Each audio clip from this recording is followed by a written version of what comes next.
Good day mga kuya and mga ate. Welcome po sa ating vlogs. For today's video, ang paksa natin o ang pag-uusapan natin ay patungkol sa mga Lady Eagles. Ano ba ang Lady Eagles? Ano ba ang limitation ng Lady Eagles? Hanggang saan ba ang limitation ng Lady Eagles? By a request, may nag-request po sa atin na pag-usapan itong Lady Eagles. Siguro nagkakaproblema sila sa kanilang mga Lady Eagles. Pero para malinawan ng lahat, tinugunan po natin ang kanilang request na magkaroon ng discussion or paglilinaw patungkol sa Lady Eagles. Pero bago po tayo magsimula, kung bago po kayo sa aking channel, pa-like po, pa-subscribe, and papindot na rin ang notification bell para na-update kayo sa mga pangyayari sa ating organisasyon. Okay?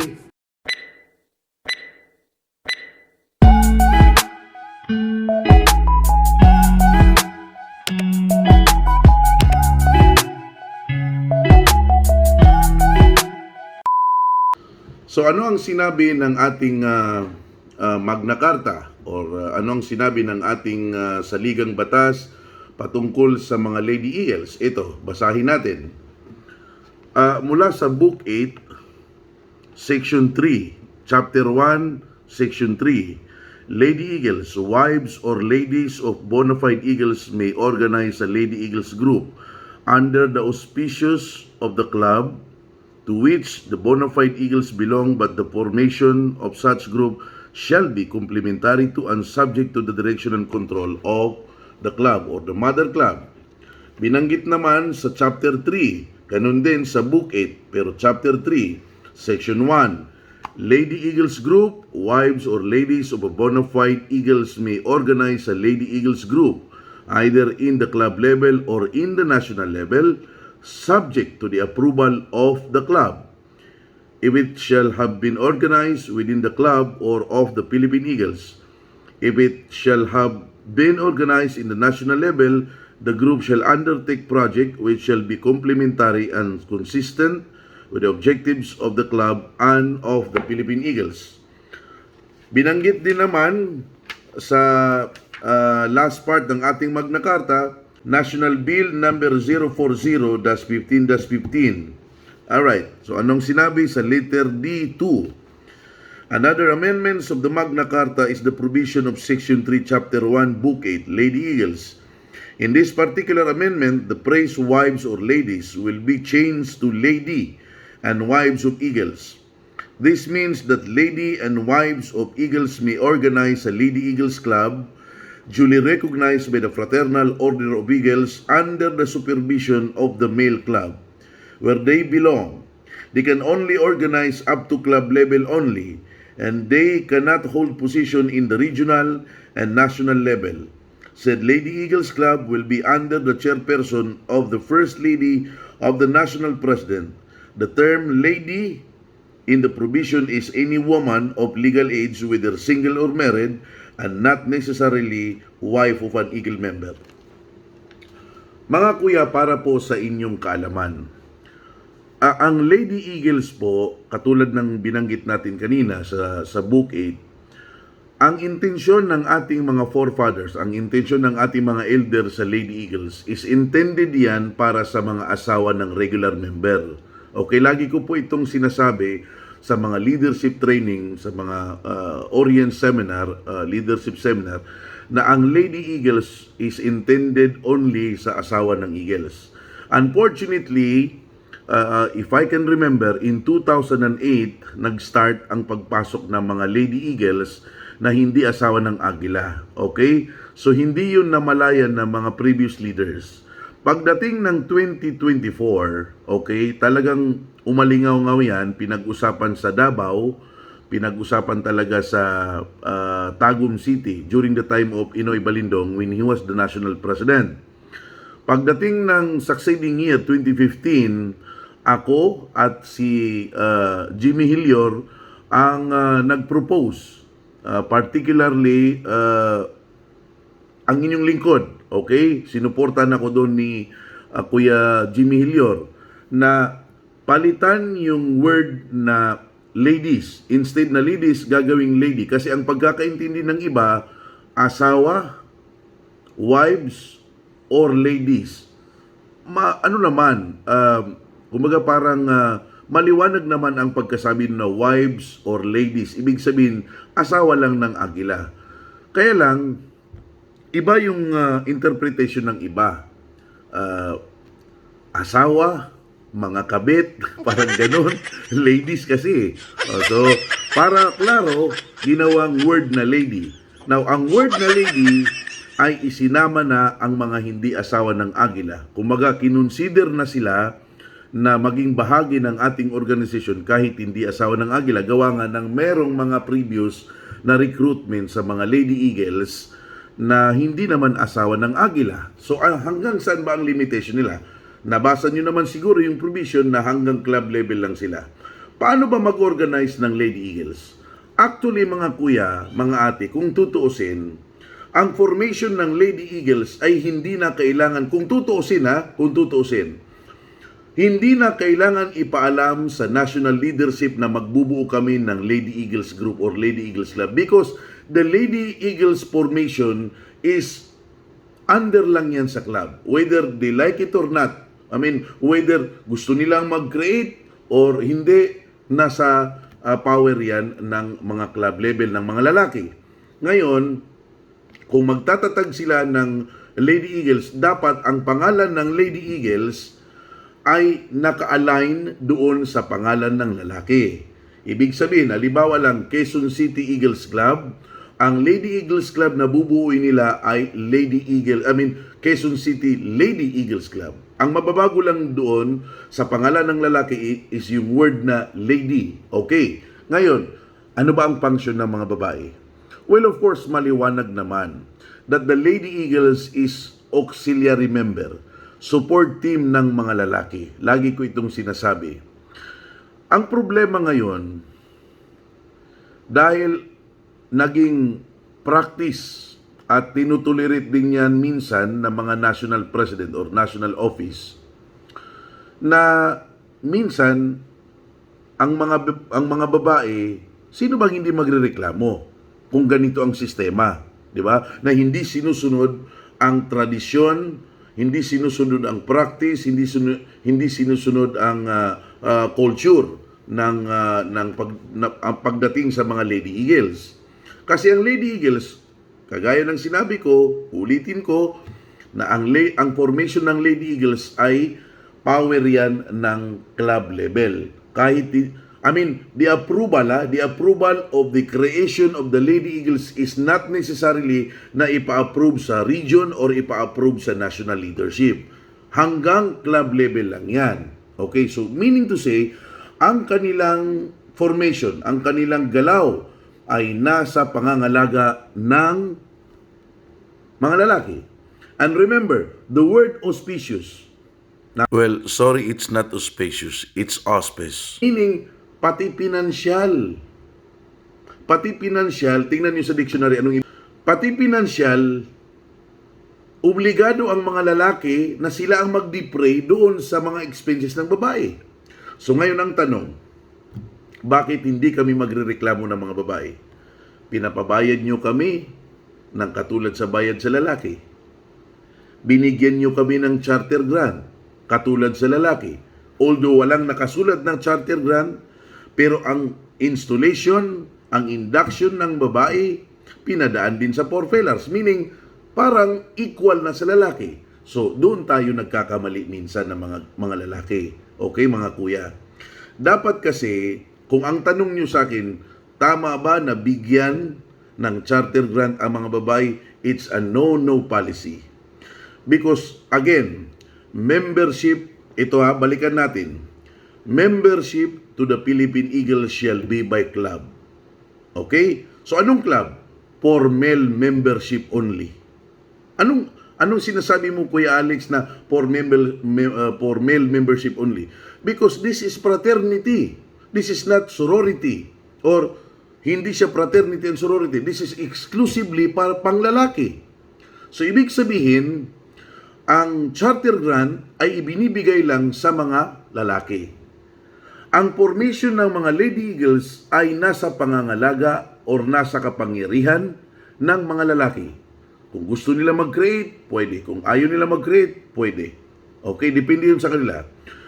Kailangan bang ipaalam sa national leadership ang formation ng Lady Eagles? No. It just so happen na pinapabayad natin ang mga babae, okay? Kaya nagpapaalam tayo sa national leadership. Tapos, ang national leadership naman, ang gusto niya, siya yung mag-administer. Pero kung tutuusin, pwedeng-pwede po. Pwedeng-pwede ang club president ng lalaki ang mag-under oath doon sa mga babae.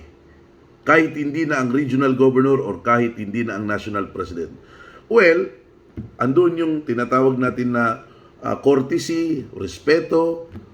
So, yun ang naging kalakaran. But honestly speaking, ang mga ganyan na policy, traditionally, by culture and practices, wala yan nung mga unang panahon.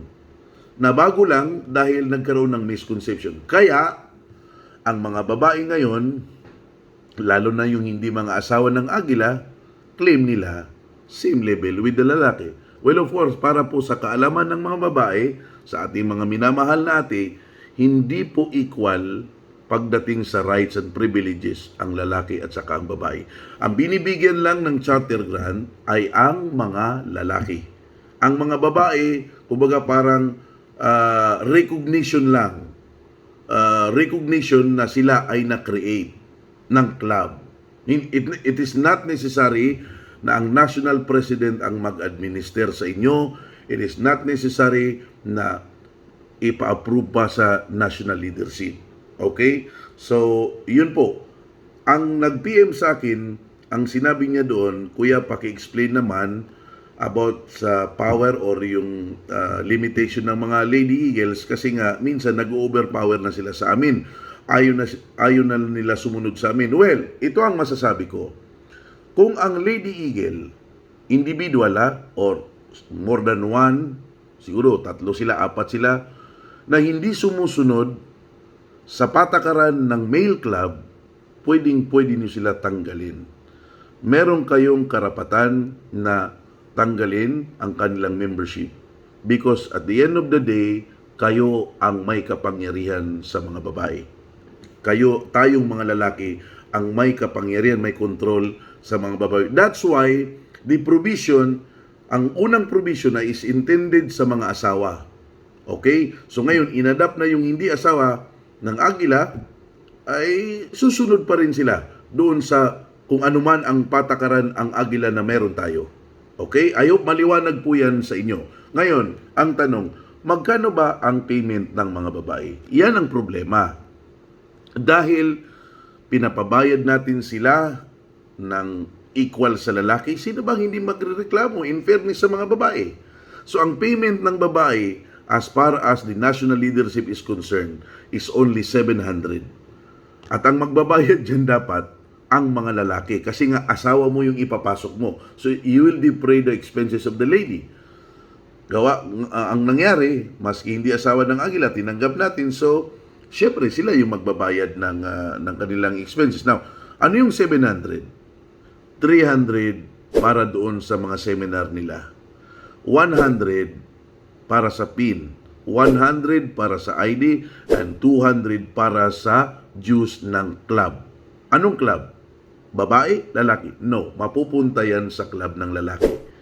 Kasi nga, kayo yung nagkukontrol sa kanila. Kayo nagmamanage sa kanila. Okay?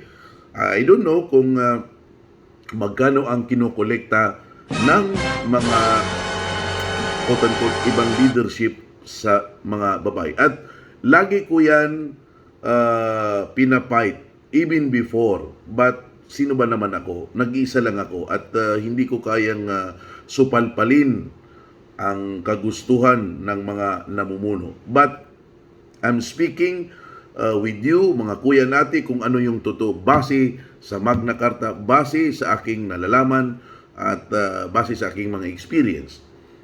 Tama ba, pangalawang tanong, tama ba na ang mga babae ilagay or idaan sila sa 5 eyes? Actually, kuya, wala eh. Hindi kailangan or hindi necessary or hindi obligatory or hindi mandatory, lahat na lang ng word, idaan ang mga babae sa 5 eyes. Kasi nga, kung asawa ninyo ang Lady Eagles, introduction lang ang dapat na mangyari sa kanila para makilala na ito asawa ko, ito asawa ni Kuya, parang ganon. Kasi nga, andun yung confidence na kaya natin pangalagaan ang mga asawa natin. But then, ito mga hindi asawa ng Agila na nakapasok sa atin, well, nakadepende yan sa club level ng mga lalaki kung anong gagawin nila na process pagdating sa pag-recruit or pag-invite or pag-recruit. Sabihin na natin, pag-recruit ng mga Lady Eagles. So, nasa club level yan. Gagawa kayo ng pulisiya base sa tinatawag natin na Club Constitution and Bylaws. Yan yung tinatawag na PE Form or Philippine Eagles Form 4 shall be the Eagles Club Constitution and Bylaws. So ano ba itong Eagles Constitution and Bylaws? Ito po yung tinatawag natin na house rules. During your meeting, during your GMM, kung ano yung natatapos nyo sa club, halimbawa, somebody na nag-move, I move that our sample I move, Mr. President, that our monthly due ay magiging 500 pesos and then duly seconded and no objection at all. And then the presiding officer will say, the motion to adopt 500 pesos as our monthly due is duly seconded and no objection, and the motion is carried and approved. So part na yun na magiging bahagi na yun ng inyong house rules. Na simula sa araw na yun, magbabayad kayo ng 500 pesos na club dues. Okay? So yun po ang sinasabi ko na nakadepende yan sa club kung paano sila gagawa ng pulisiya pagdating sa recruitment, pagdating sa pag-screen ng mga Lady Eagles aspirant. Pero balikan ko yung tanong ng ating kuya na nag-message sa atin na iniling niya na maliwanagan. Definitely, ang mga lalaki ay sila yung binibigyan ng kapangyarihan upang kontrolin ang galaw ng mga babae. Sila yung binibigyan, kasi ang nakalagay doon, the formation of the Lady Eagles Club is under the supervision and control of the Mother Club. So, ibig sabihin, lahat ng mga ay nasa pangangalaga, nasa poder ng mga lalaki. Kung hindi ka makontrol na babae dahil pasaway ka, meron kapangyarihan ang male club na tanggalin ka sa club nila. Okay? So, I hope maliwanag po yan sa inyo. Sana hindi tayo naka-offend ng mga babae. Bagkus ito lang po ay paglilinaw sa mga tanong, okay, sa mga tanong ng ating mga kuya na ipinapadala sa atin. Sabi ko nga, itong vlogs na ito hindi lang for travel, hindi lang for lifestyle. Ang pinaka-main objective natin dito is para magkaroon tayo ng communication sa ating mga kuya and ate all around the world. Okay? Maisingit ko lang po at ito po ay personal kong experience. Okay? When I was the Executive Field Director last year, nagkaroon kami ng chartering, not to mention the club, sa Dubai. Okay? Nagkasabay ang lalaki at saka ang babae. Wala namang problema doon sa pag-charter ng mga lalaki at yung pag-install ng mga Lady Eagles nila. Actually, never nila akong kinausap na, Kuya Alex, bakit ganito? Ang nagreklamo lang talaga is yung sponsoring region. Bakit ko daw hindi pinayagan na hindi ma-exercise yung installation or induction ng Lady Eagles President doon sa 4 pillars? Bakit ko raw hindi ginaya ang pag-install sa mga lalaki? Meaning, ang gusto nilang mangyari, quote-unquote, ay pareho yung installation ng lalaki at saka ang babae.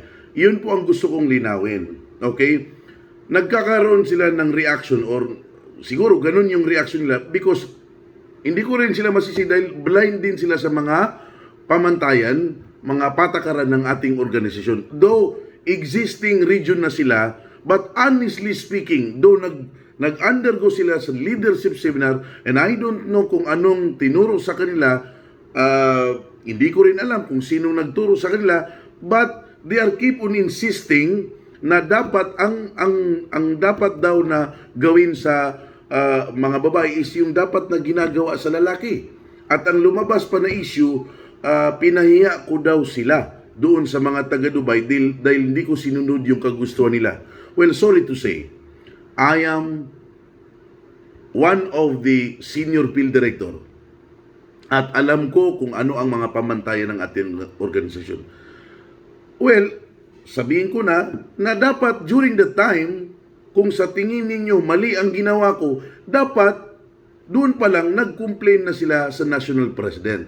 And the National President will call me na, bakit mo ginawa yan? At dahil alam ng National President na yun talaga ang patakaran, hindi niya ako sinaway.